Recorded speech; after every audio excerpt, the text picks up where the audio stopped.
आज हम लोग बात करने वाले हैं इलेक्ट्रोमैग्नेटिक इंडक्शन के 2 मार्क्स के क्वेश्चंस जो अभी तक पूछे गए हैं। ठीक है, चलिए शुरू करते हैं कहानी। सबसे पहला जो क्वेश्चन पूछा है, what is eddy current, write down it's utility, जो 2024 से पूछा है। सेम क्वेश्चन 2018 में, 2013 में। देख रहे हो, what are eddy current, what do you mean by eddy current. Same question है तो रिपीट तो हुआ है। चलिए तो शुरू करते हैं। एडी करंट और सर्कुलर करंट। एडी करंट क्या होता है? सर्कुलर करंट होता है। कहां होता है? Induced in a metallic plate. किसमें इंड्यूस्ड होता है? मेटेलिक प्लेट में। कब? When it is kept in a time varying magnetic field. कब होता है? जब उस प्लेट को टाइम के रिस्पेक्ट में वेरिएबल मैग्नेटिक फील्ड के अंदर आप रख दो। ठीक है, मतलब टाइम के रिस्पेक्ट में मैग्नेटिक फील्ड क्या हो रहा हो?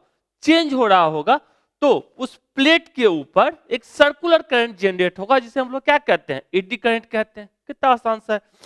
Next, magnetic flux linked with the plate changes.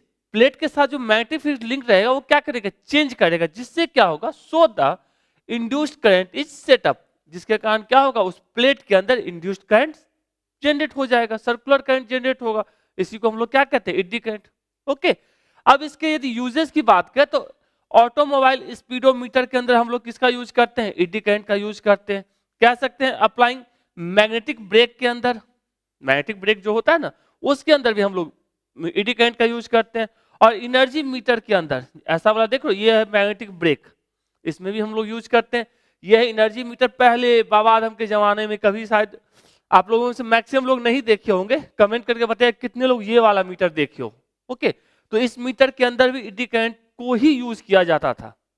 तो उम्मीद करते हैं डिफिनेशन समझ में है, उसके यूजेस समझ में आए। 2 यूज पूछा था, 3 है, जो पसंद आए वो याद रखिए।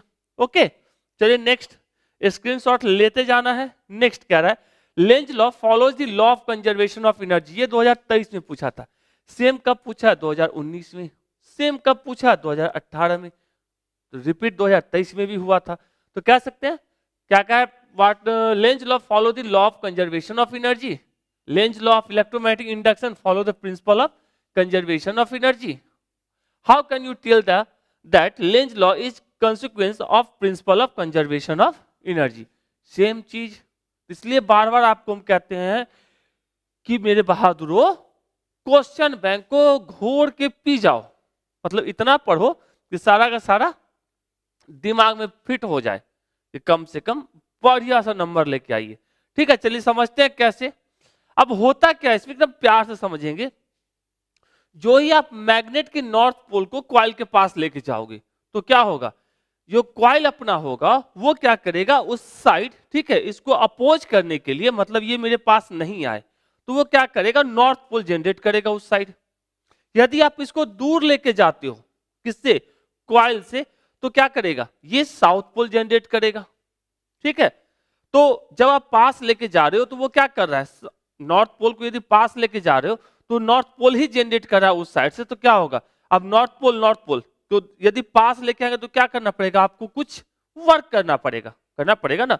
नॉर्थ तो रिपेल करेगा, तो आप रिपल्सन फोर्स के अगेंस्ट वर्क करके आप क्या करोगे? नॉर्थ पोल को कॉइल के पास लेके जाओगे।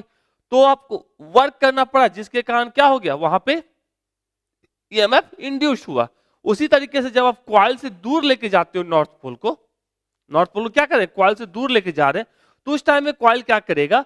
साउथ पोल जनरेट करेगा। अब साउथ क्या करता है? नॉर्थ को अट्रैक्ट करता है। तब यहां पे अट्रैक्टिव फोर्स के अगेंस्ट आपको वर्क करना पड़ेगा। तो फिर से काम किए, तो वही वर्क किसमें कन्वर्ट हो जाता है? इलेक्ट्रिकल एनर्जी में, या इंड्यूस्ड ईएमएफ में कह सकते हैं। ओके, तो काम करना पड़ा ना, तो यहां पे वर्क ही एनर्जी में कन्वर्ट होता है। तो यही चीज को लिखा गया है, when the north pole of the magnet is out near the coil, the face which is toward the magnet start acting as a north pole. किसको लेके गए? नॉर्थ पोल को। और जो हमारा मैग्नेट की तरफ था कॉइल का फेस, वो नॉर्थ पोल जनरेट किया according to length law. Similar pole है, क्या होगा? रिपल्सन। तो कह सकते therefore a force of repulsion start working between the magnet। अब नॉर्थ क्या करेगा? रिपेल करेगा। तो यहां पर रिपल्सन फोर्स का वर्क करेगा, and the coil against this repulsive force work has to be done. To bringing the magnet near the coil. अब रिपल्सन फोर्स एक्ट किया, फिर भी आपको उसके पास लेके ही जाना है, नहीं लेके जाएंगे तो क्या होगा, करंट इंड्यूस्ड ही नहीं होगा। तो लेके जाने के लिए आपको वर्क करना पड़ेगा, वही वर्क किसमें कन्वर्ट होता है, इंड्यूस्ड ईएमएफ में। तो क्या therefore this mechanical work get converted in the form of electrical energy. तो यहाँ पे क्या हुआ, मैकेनिकल को एनर्जी में कन्वर्ट किया, मतलब कंजर्वेशन ऑफ एनर्जी का मतलब क्या है, नाइदर क्रिएट नॉट डिस्ट्रॉय। तो यहाँ पे भी किसको हमने किस में बदला, आपने क्रिएट तो नहीं किया ना इंड्यूस्ड ईएमएफ, आपने क्या किया, मैकेनिकल को कन्वर्ट किया किसके अंदर, इलेक्ट्रिकल के अंदर, क्योंकि आपने रिपल्सिव फोर्स के अगेंस्ट वर्क करके आप नॉर्थ पोल को लेके गए हो। ओके, सेम जो नीचे वाला कहानी है उसको भी समझते हैं। When north pole of the magnet is moving away the face of the coil toward the magnet, जो फेस कॉइल का होगा टुवर्ड द मैग्नेट, वो किसकी तरह बिहेव करेगा, act as a south pole. There is attraction at unequal pole, क्या सकता है, there is attraction at unequal poles, therefore the force of attraction start working between the magnet and the coil. जिसके कारण क्या होगा, force of attraction work करेगा किसके बीच, coil और मैग्नेट के बीच। Against this force of attraction work has to be done to move the magnet away. अब यहाँ पे ये दोनों क्या कर रहा है, नॉर्थ और ये साउथ क्या कर रहा है, अट्रैक्ट कर रहा है, इसके अगेंस्ट आप काम करके ले जाओ तो आपको काम तो करना पड़ेगा। आपको मान लो कोई इधर खींच रहा है और आप जा रहे हो इधर, इसका मतलब आपने उस फोर्स के अगेंस्ट वर्क किया तब तो इधर जा रहे हो, तो आपने काम तो किया। ओके, अबे this mechanical work is converted into electrical energy that is electrical current, hence Lenz law follow the principle of conservation of energy. क्यों भैया, क्योंकि मैकेनिकल एनर्जी को ही आपने किस में कन्वर्ट किया, इलेक्ट्रिकल एनर्जी में कन्वर्ट किया। तो लेंज लॉ आपको फॉलो करता है किसका, कंजर्वेशन ऑफ एनर्जी का लॉ, कि आपने एनर्जी को ना ही जनरेट किया ना ही डिस्ट्रॉय किया। तो कह सकते हैं लॉ क्या कहता है, conservation of energy, energy can neither be created nor be destroy but energy can be converted from one form to another. मतलब एक फॉर्म से दूसरे फॉर्म में, जैसे इलेक्ट्रिकल एनर्जी आपके घर में आता है तो आप क्या करते हो, उसे फैन चला लेते हो, इलेक्ट्रिकल को मैकेनिकल में कन्वर्ट कर लिए, ठीक है। उससे आप क्या करते हो, बल्ब जला लेते हैं, तो इलेक्ट्रिकल को लाइट एनर्जी में कन्वर्ट कर दिए, उससे क्या किया, स्पीकर बजा दिए, तो मतलब इलेक्ट्रिकल को किस में कन्वर्ट कर दिए, साउंड एनर्जी में कन्वर्ट कर दिए। तो कह सकते हैं converted from one form to another, another form का मतलब समझे, it is called the law of conservation of energy. तो ये आपको चूंकि लिखना नहीं है, ये सिर्फ आपको समझाने के पॉइंट ऑफ व्यू से है कि ये आपका कंजर्वेशन ऑफ एनर्जी का मतलब क्या होता है। ओके, तो उम्मीद करते छोटी सी कहानी समझ में आई होगी। चलिए आगे चलते हैं। कह रहा है write down the definition and SI unit of magnetic flux, derive dimension and SI unit of magnetic flux. दोनों सिमिलर क्वेश्चन, कब पूछा, 16 में और 22 में पूछा, मतलब हर एक साल तो रिपीट ही हो रहा है, तो 2025 में क्यों नहीं होगा, दम कस के पढ़ना है। ओके, चलिए तो सबसे पहले डेफिनेशन समझ लेते हैं, फिर एसआई यूनिट निकाल लेंगे और डायमेंशन सारा कुछ निकाल लेंगे। तो आ जाते हैं, तब total number of magnetic lines crossing through any surface normally, total number of magnetic lines किसी सरफेस को नॉर्मली क्रॉस कर रहा है, when placed in a magnetic field is known as क्या, magnetic flux of that surface. अब ये जो surface है इसके नॉर्मल डायरेक्शन में कितने मैग्नेटिक फील्ड लाइंस क्रॉस कर रही है, यही क्या कहलाता है, अपना मैग्नेटिक फ्लक्स कहलाता है। तो कह सकते हैं सिंपल सा फाई इक्वल्स टू क्या होता है, बी ए कॉस थीटा, या सिंपल सा लिख सकते हैं vector B dot vector A, क्योंकि मैग्नेटिक फील्ड क्या होता है, वेक्टर, और ए क्या है हमारा एरिया, वो भी अपना वेक्टर, तो बी डॉट ए लिखिए, vector B dot vector A, या बी ए कॉस थीटा लिखिए। छोटे से एरिया के लिए यदि बात करते तो हम लोग क्या लिखते, d phi is equals to vector B dot vector d A, इतना सा याद रखना है। और मैग्नेटिक फ्लक्स क्या होता है, स्केलर होता है, इस चीज को भी याद रखना है। अब रह गया इसका यूनिट की बात करें तो यूनिट वेबर होता है, डायमेंशन दिस, अब इसको निकालना भी देखेंगे। ऐसा यूनिट है, बोले 1 वेबर किसके बराबर होता है, न्यूटन मीटर पर एम्पियर, या जूल पर एम्पियर, या टेस्ला मीटर स्क्वायर। ओके, और सीजीएस यूनिट याद रखेंगे, मैक्सवेल होता है।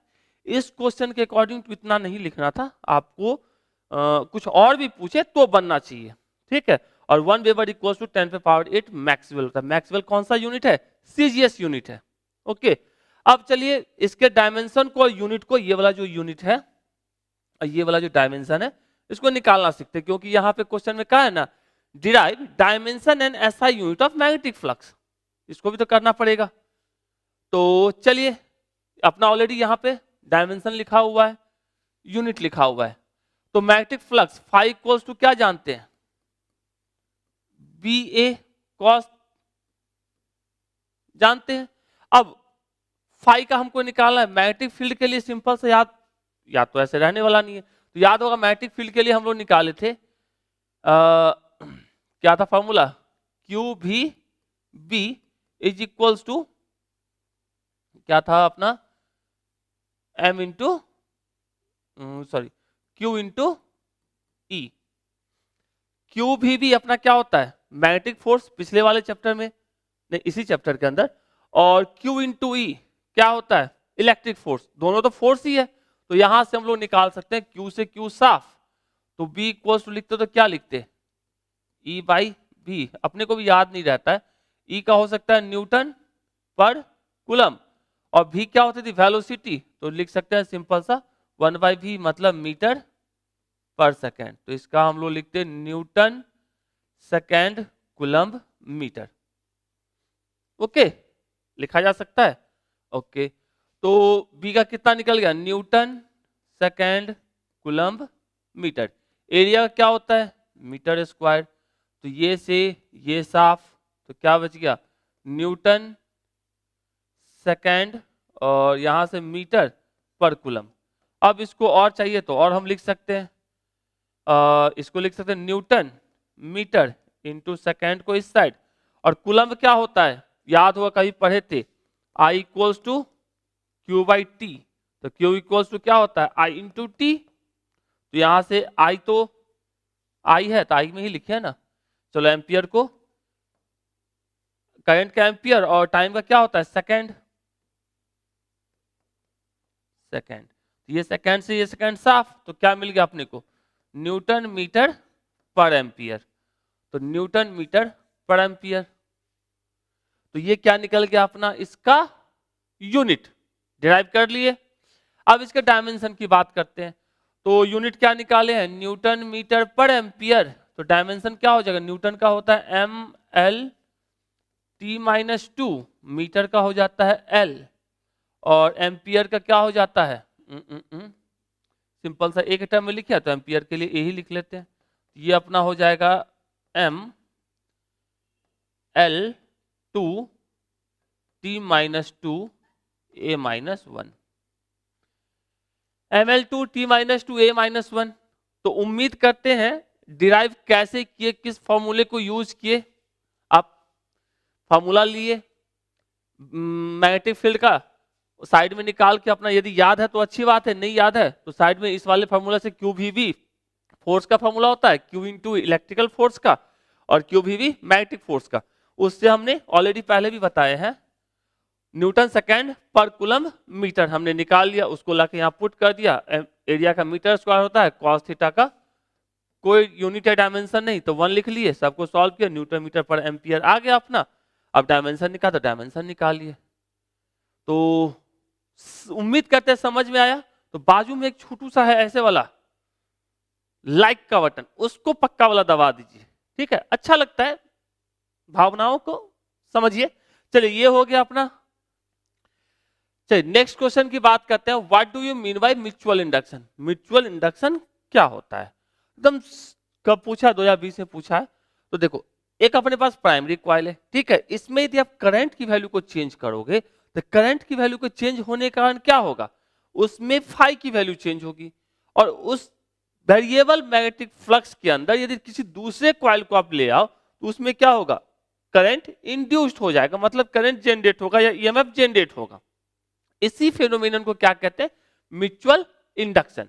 ओके, तो लिख सकते हैं सिंपल सा, mutual induction is the phenomenon of inducing EMF in secondary coil due to change in current in primary coil. Primary coil में करंट की वैल्यू के चेंज होने का सेकेंडरी कॉइल में क्या होगा, ईएमएफ इंड्यूस्ड होगा, एंड हेंस द किसके कारण, करंट जो प्राइमरी कॉइल में चेंज हुआ जिसके कारण क्या होगा, hence the change in magnetic flux in the secondary coil. Primary coil में करंट की वैल्यू चेंज हुई जिसके कारण फाई की वैल्यू यहां चेंज हुई, इसी चेंज वाले फ्लक्स के कारण, मतलब वेरिएबल फ्लक्स के कारण ये इस कॉइल में हमारा क्या होगा, फाई चेंज करेगा, और चेंज फाई करेगा तो क्या करेगा, इंड्यूस्ड ईएमएफ जनरेट करेगा। तो सिंपल सा कह सकते हैं phi is directly proportional to क्या होता है, आई। हम लिख सकते हैं फाई, अब यहाँ पे प्रोपोर्शनल साइन हटा के कांस्टेंट रखे, ठीक है, जिसको हमने एम बोला। तो ई इक्वल्स टू हम लोग क्या जानते हैं, ईएमएफ क्या होता है, minus D phi by D T.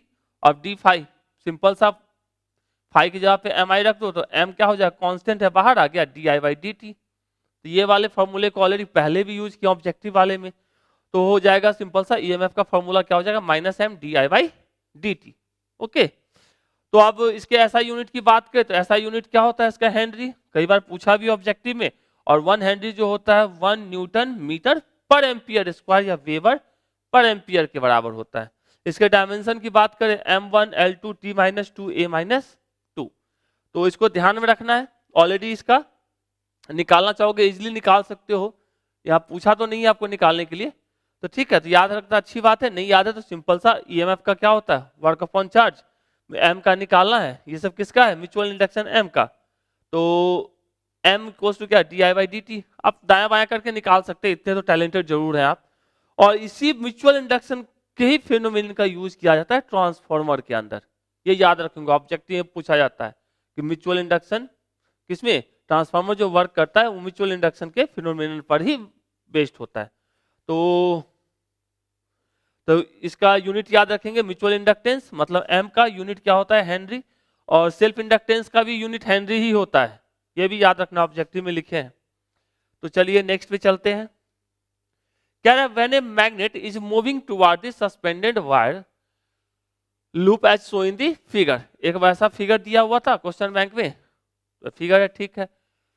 Then evaluate the direction of induced current in the loop. State the law used by you for this evaluation. 2018 में पूछा था, देखो याद होगा, अभी जस्ट लेंज लॉ की कहानी में देखे थे। यदि इसके पास आप लेके आओ, किसको लेके आ रहे हो, साउथ पोल के लेके आ रहे हो, तो ये क्या करेगा, उसको अपोज करेगा, भैया तुम मेरी जिंदगी में मत आओ, तुम निकल लो, दूर से ही निकल लो। तो उसके लिए क्या करेगा, जिस साइड से कॉइल होगा उस साइड से क्या बनाएगा, साउथ पोल बनाएगा, तब तो इसको रोक पाएगा ना। ये आना चाह रहा है, ये चाहता है भैया मेरी लाइफ में मत आओ, तो ये क्या बनाएगा, सेम पोल बनाएगा जिससे वो रिपल्सिव फोर्स एक्ट कर सके उसके ऊपर। तो साउथ का मतलब क्या होता है, साउथ का मतलब इंड्यूस्ड करंट का डायरेक्शन क्या हो जाएगा, ऐसा, ऑलरेडी ऑब्जेक्टिव में भी बताएं। तो साउथ मतलब क्लॉकवाइज डायरेक्शन। तो यही चीज है यहाँ पे, according to length law in coil electromotive force induced loop become south pole near magnet, so direction of current in the loop will be क्या हो जाएगा, क्लॉकवाइज डायरेक्शन। दिख रहा है क्लॉकवाइज डायरेक्शन। वही नॉर्थ पोल को लेके आते तो कौन सा डायरेक्शन होता, नॉर्थ पोल के लिए एंटी क्लॉकवाइज डायरेक्शन, ठीक है। और कौन सा लॉ को हमने यूज किया है, लेंज लॉ को, तो कह सकते हैं डायरेक्शन ऑफ इंड्यूस्ड ईएमएफ और current in such that it oppose the cause which produced it. मतलब ये है कि वो उसी चीज का क्या करेगा, विरोध करने वाला है, अपोज करने वाला है, जिसके कारण ईएमएफ इंड्यूस्ड हो रहा है। मतलब ये मैग्नेट यदि इसके पास नहीं आ रहा होता तो करंट तो इंड्यूस होता नहीं, मतलब इस मैग्नेट के कारण ही इसमें करंट जनरेट हुआ, और जो ही जनरेट हुआ इसी का विरोध करने लग गया, वो इसी के अपोज में खड़ा हो गया, भैया ना आने देंगे, ठीक है। तो उम्मीद करते हैं समझ में आया कि साउथ पोल क्यों बना ये इसके अंदर। ओके, नेक्स्ट क्या है, elaborate Faraday's law of electromagnetic induction. तो वो ऑलरेडी पता है, फैराडे का 2 लॉ है। तो पहला लॉ क्या कहता है, whenever there is a change in magnetic flux linked with a circuit, there is change in magnetic flux linked with a circuit and EMF is induced and hence a current is induced in the circuit। मतलब जब तक phi की value, magnetic flux की value change होती रहेगी तब तक EMF induced होता रहेगा। याद होगा एक ऑब्जेक्टिव में भी था, रिलेटिव मोशन होना चाहिए था, किसके बीच में, कॉइल और मैग्नेट के बीच में। तो जिससे कारण क्या होगा, इंड्यूस्ड करंट भी जनरेट होगा। तो कह सकते हैं whenever there is a change in magnetic flux linked with a circuit, ये सर्किट के साथ क्या है, ये मैग्नेटिक फ्लक्स लिंक्ड है, जब तक क्या है, चेंज कर रहा है, EMF is induced and hence current is induced in the circuit, जिससे कारण क्या होगा, करंट जनरेट होगा। However it last only so long as the magnetic flux is changing. ये कब तक लास्ट होगा, जब तक चेंज होता रहेगा, चेंज होना बंद, कहानी खत्म, EMF जनरेट होना भी बंद हो जाएगा। ये हो गया फर्स्ट लॉ। दूसरा लॉ क्या कहता है अपना, कहता है the induced EMF in a circuit is equals to the rate of change in magnetic flux. तो कह रहा है जो इंड्यूस्ड ईएमएफ जनरेट होता है कॉइल के अंदर वो किसके इक्वल होता है, rate of change of magnetic flux, लिखा है ना, equal to the rate of change in magnetic flux, तो मतलब minus D phi by D T के। तो सिंपल सा, यदि हमारे पास n टर्न्स होते तो ये अब कितना जनरेट होता है, n से मल्टीप्लाई कर देते तो equals to minus N D phi by D T लिखा जा सकता था। तो दोनों लॉ को याद रखना है। ओके, तो ये कब पूछा था वैसे, 2018 में पूछा था। आज के डेट में यदि पूछता है तो क्या करेगा, सिंगल लॉ पूछता है, इजी करते जा रहा है क्वेश्चन। तो चलिए ठीक है, स्क्रीनशॉट लेते जाइएगा। चलिए नेक्स्ट क्वेश्चन की बात कर रहे हैं, एक्सप्लेन मोशनल ईएमएफ। कब पूछा, 2017 में, याद होगा ऑब्जेक्टिव में भी ये क्वेश्चन था। मोशनल ईएमएफ में याद हो, एक रॉड को हम लोग क्या कर रहे थे, ऊपर से गिरा रहे थे वर्टिकली, ठीक है, तो पूछा गया था कि वहां पे किस चीज की वैल्यू, मैग्नेटिक फील्ड की वैल्यू या ईएमएफ की वैल्यू क्या होगी, चेंज करेगी या नहीं करेगी, ऐसा ही कुछ क्वेश्चन था ऑब्जेक्टिव में। तो सिंपल सा मोशनल ईएमएफ क्या होता है, an EMF induced across the end of the conductor, जो कंडक्टर का एंड है उसके अक्रॉस ईएमएफ जनरेट होता है, कब, due to its motion in a magnetic field, जब ये मैग्नेटिक फील्ड में क्या कर रहा होता है, मोशन कर रहा होता है। और इसी को क्या कहता है, मोशनल ईएमएफ कहते हैं। इसका फॉर्मूला क्या होता है, इक्वल्स टू बी एल भी। तो छोटा सा कहानी है, due to motion of conductor in a magnetic field EMF is generated, this is called motional EMF. एक लाइन की कहानी। ओके, और छोटा सा फिगर बना दिए तो और अच्छी बात है। चलिए नेक्स्ट बात करते हैं, क्या है, right dimension of coefficient of induction. Coefficient of induction का आपको क्या करना है, डायमेंशन लिखना है। इससे पहले भी याद होगा एक क्वेश्चन में हमने लिखा था, कहा था आप कर लीजिएगा, यहाँ पे आपको करके दिखा देते हैं कैसे निकलता है। ओके, तो दोनों में से जिसका भी चाहिए कोफिशिएंट ऑफ इंडक्शन के लिए, एल का या एम का, दोनों में से किसी का भी निकाल सकते हो। तो चलिए हम लोग निकाल लेते हैं, एल का ही निकाल लेते हैं। किसका निकाले, चलो किसी में दोनों का सेम ही होता है, तो सिंपल सा हम लोग यदि लिखते E इज इक्वल्स टू क्या, minus L D I by D T, ठीक है। तो L इक्वल्स टू मॉड ही ले ले, तो चलो प्लस हो गया, L इक्वल्स टू क्या लिखते, D T by D I, ठीक है। और ईएमएफ का क्या होता है, वर्क अपॉन चार्ज, याद होगा बचपन से पढ़ते आ रहे हैं। तो W बाई Q, और dt का टाइम है तो सेकेंड, और di मतलब एम्पियर। वर्क का पता ही है, क्या अपने को पूछ रहा है, डायमेंशन। तो वर्क का अपने को पता होता है, सबको याद है, ml2 t माइनस 2, सेकेंड का t, और चार्ज का क्या होता है at, बहुत दिन से पढ़ रहे हैं, at, और एम्पियर का ए, या IT लिखो या AT लिखो, उसके लिए कोई इशू नहीं है। अब इसको सिंप्लीफाई करते तो क्या होता, M तो M है, ओके, L यहाँ 2 है और कहीं L नहीं है, तो मतलब L2, T यहाँ है, तो ये दोनों T साफ, तो यहां से क्या बचा, T माइनस 2 और A माइनस 2। ऐसा ही कुछ है क्या, M1 L2 T minus 2 A minus 2, समझ गए, कितना आसान सा था। तो इस तरीके से हम लोग इसका लिख सकते हैं। डायमेंशन को याद करने की कंपलसरी जरूरत नहीं है यदि आपको फॉर्मूले आते हैं और निकालना आता है। इसलिए हम बार बार अभी भी 11th वाले को कहते हैं, बउआ 11th से कम कुछ सीख के जाओ या नहीं जाओ, कम से कम 2 चैप्टर अच्छे से पढ़ के जाओ। एक होता है कौन सा, यूनिट एंड डायमेंशन, और दूसरा क्या होता है, वेक्टर। बहुत काम आने वाला है 12th में। तो आपके भी यदि कोई छोटा भाई बहन होंगे, ठीक है, उनको भी कहिएगा 11th में यदि पढ़ रहे होंगे तो बउआ ये दोनों चैप्टर 11th से लेके 12th में जाना। ओके, चलिए नेक्स्ट, क्या है, right expression for force on unit of each of 2 long parallel wire having current. अब जैसे 2 अपने पास वायर है, ठीक है, पैरेलल वायर है, उसके कारण फोर्स पर यूनिट लेंथ के लिए आपको इक्वेशन पूछ रहा है। तो ऑलरेडी डेरिवेशन तो किए ही होंगे इसका। तो इसके लिए फॉर्मूला होता है mu naught I1 I2 divided by 2 pi R, इसी को हम लिख सकते हैं mu naught by 4 pi 2 I1 I2 divided by R. तो फॉर्मूला याद रखिएगा। इसमें एक चीज, ये डेरिवेशन सिंपल सा आपसे पूछा है कि आपको एक्सप्रेशन लिखना है, तो एक्सप्रेशन लिख दिए। और एक चीज और याद रखिए, यदि करंट का डायरेक्शन ठीक है सेम हो, सेम डायरेक्शन में यदि करंट फ्लो कर रहा हो, तो दोनों के बीच जो फोर्स लगेगा करंट कैरिंग वायर में, वो अट्रैक्टिव फोर्स लगेगा, एक दूसरे के तरफ लगेगा। लेकिन यदि करंट का डायरेक्शन एक का मान लो अपवर्ड डायरेक्शन में, एक का डाउनवर्ड डायरेक्शन में, तो इस टाइम में जो फोर्स होगा वो एक दूसरे के अपोजिट होगा, मतलब रिपल्सिव फोर्स एक्ट करेगा।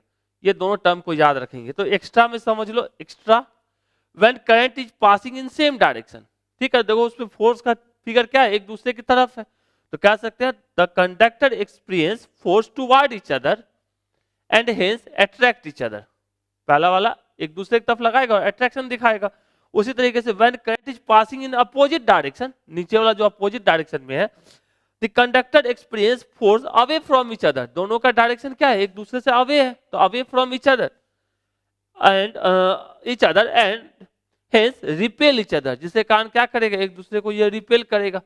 तो फॉर्मूला पूछा था, फॉर्मूला तो ठीक है, साथ में एक्स्ट्रा ये दोनों लाइन को याद रखेंगे, क्योंकि ऑब्जेक्टिव में कम से कम पूछ सकता है। इसलिए हम कहते हैं जो भी पढ़ो थोड़ा सा दायां बायां करके पढ़ो, जिससे क्वेश्चन छूटना नहीं चाहिए। ओके, तो ये होगी कहानी 9th की। अब 10th में क्या है, right Lenz law of electromagnetic induction. Already इससे पहले भी याद होगा, लिखे थे लेंज लॉ, फिर से देख लेते हैं। The direction of induced EMF और current in such that it oppose the cause which produced it. अब ये क्या लेंज लॉ क्या कहता है, इसका डायरेक्शन हमेशा ऐसा होगा जो इसके मतलब क्या कहते हैं, इसको अपोज करेगा, जिसके कारण इसका जनरेशन हुआ। जैसे ये साउथ पोल इसके पास जा रहा है, तो करंट का डायरेक्शन इस साइड में क्या होना चाहिए, साउथ बनाएगा, इसका अपोजिट डायरेक्शन में नॉर्थ बनाएगा, साउथ बनाएगा, तब तो ये इसको अपोज कर पाएगा। उसी तरीके से यदि साउथ वाला दूर जाएगा तो ये क्या करेगा, फिर से इसको अपोज करेगा, भैया दूर ना जाओ, मेरे पास आ जाओ, तो क्या होगा, ये नॉर्थ पोल बनाएगा और ये क्या करेगा, इसको वापस से खींचने के चाहेगा, उसको दूर नहीं जाने देगा। तो हमेशा उस चीज का विरोध करेगा जिसने इसे पैदा किया है। ओके, तो कह सकते हैं सिंपल सा, oppose the cause which produces it, वो उस कारण का विरोध करता है जिसने इसे बनाया है। Okay, it gives the direction of induced EMF. अब ये जो लेंज लॉ है वो इंड्यूस्ड ईएमएफ का, ये इंड्यूस्ड करंट का डायरेक्शन को भी ही बताता है। कह सकते हैं लेंज लॉ। और कुछ पूछा था, इसका एप्लीकेशन क्या होता है, मेटल डिटेक्टर के अंदर यूज करते हैं, एडी करंट डायनोमीटर के अंदर यूज करते हैं, ब्रेकिंग सिस्टम में हम लोग लेंज लॉ का यूज करते हैं, माइक्रोफोन में यूज करते हैं। तो ये सब कुछ एप्लीकेशंस है, याद रखिएगा। ओके, उम्मीद करते हैं लेंज लॉ की कहानी समझ में आई। लेंज लॉ आपको क्या देता है, डायरेक्शन, इंड्यूस्ड ईएमएफ का डायरेक्शन, जबकि फैराडे लॉ आपको क्या देता है, मैग्नीट्यूड ऑफ किसका, ईएमएफ। जो इंड्यूस्ड ईएमएफ उसका मैग्नीट्यूड कौन देता है, फैराडे लॉ, जबकि लेंज लॉ क्या देता है, डायरेक्शन किसका, इंड्यूस्ड ईएमएफ का। ओके, चलिए आगे। Okay, can I find the expression of self induction of an ideal solenoid. Self induction का ऑलरेडी पहले भी देखे थे, फिर से देख लेते हैं। क्या है सेल्फ इंडक्शन का एक्सप्रेशन, आपको कह रहा है फाइंड करने के लिए। तो कैसे, magnetic field due to the solenoid. Already आप सोलेनॉइड जब पढ़े थे उस टाइम में इसके अंदर जो यूनिफॉर्म मैग्नेटिक फील्ड होता है उसके लिए ये फॉर्मूला वहां से निकल के आया था, B equals to mu naught N I upon L. N क्या है, नंबर ऑफ टर्न्स, आई क्या है, करंट इन दी सोलेनॉइड। अब magnetic flux linked across one turn, one turn magnetic flux का फाई इक्वल्स टू क्या होता है, B ए, already जानते हैं। तो बी का बी, ए का ए रख दिए।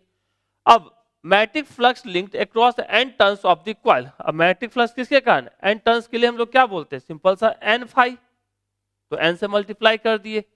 अब हम लोग जानते हैं पहले से एन फाई इक्वल्स टू किसके, एल आई के, तो यहां से एल आई के बराबर कर लिए, आई से आई को साफ कर दिए, तो एल इक्वल्स टू इतना आ गया। तो ये क्या हो गया, सिंपल सा सेल्फ इंडक्टेंस किसके लिए, सोलेनॉइड के लिए। फॉर्मूला याद रखेंगे, mu naught N square A upon L. N क्या है, नंबर ऑफ टर्न्स, ए है एरिया, एल लेंथ, और म्यू नॉट क्या है, परमेबिलिटी।